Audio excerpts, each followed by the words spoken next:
Di tengah-tengah hutan belantara yang lebat, terdapat sebuah pesantren kecil bernama Darul Ilmi. Pesantren ini terkenal dengan ketegasan dan kedisiplinan para santri dan ustadznya. Salah satu santri yang paling menonjol di pesantren ini adalah Ahmad, seorang pemuda yang dikenal dengan kecerdasannya dan semangat belajarnya yang tinggi. Namun di balik kecerdasannya, Ahmad menyimpan sebuah rahasia yang gelap.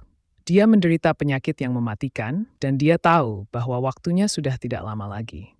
Dia tidak ingin orang lain tahu tentang penyakitnya, karena dia takut akan dikucilkan dan dianggap sebagai beban.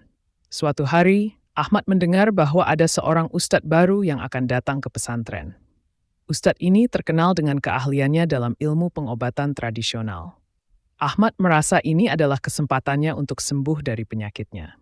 Dia memutuskan untuk menemui ustadz ini dan meminta bantuannya. Ustadz itu dengan senang hati mau membantu Ahmad.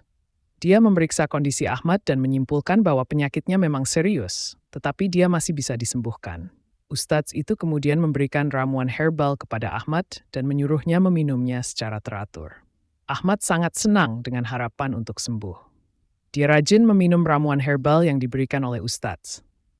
Namun, setelah beberapa minggu, dia tidak merasakan adanya perubahan pada kondisinya. Dia mulai putus asa dan merasa bahwa dia tidak akan pernah sembuh.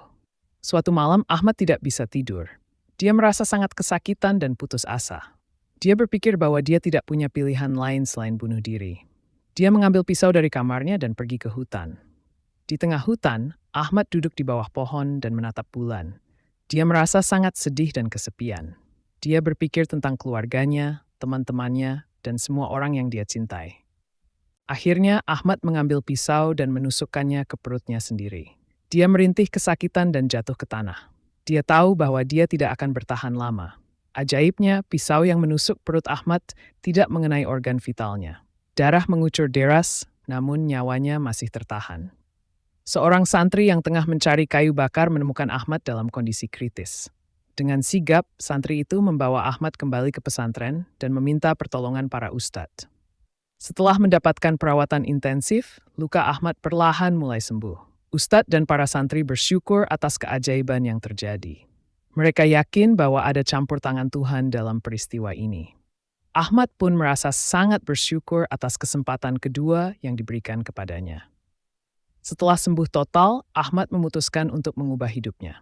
Dia meninggalkan pikiran-pikiran negatif dan fokus pada hal-hal yang positif. Dia semakin rajin beribadah dan mendekatkan diri kepada Tuhan. Ahmad juga menjadi lebih peduli terhadap sesama dan selalu siap membantu orang lain. Bertahun-tahun kemudian, Ahmad menikah dengan seorang gadis yang baik hati dan solehah bernama Aini. Keduanya saling melengkapi dan membangun rumah tangga yang penuh kasih sayang. Aini, dengan kesabarannya, mampu mencairkan hati Ahmad yang sempat membeku akibat peristiwa masa lalunya. Mereka dikaruniai 3 orang anak yang menjadi kebahagiaan terbesar dalam hidup mereka. Mustafa, seorang anak yang cerdas dan penuh rasa ingin tahu. Zahra, anak perempuan yang lembut hati dan penyayang. Serta Yusuf, si bungsu yang selalu ceria dan menjadi penyejuk suasana keluarga.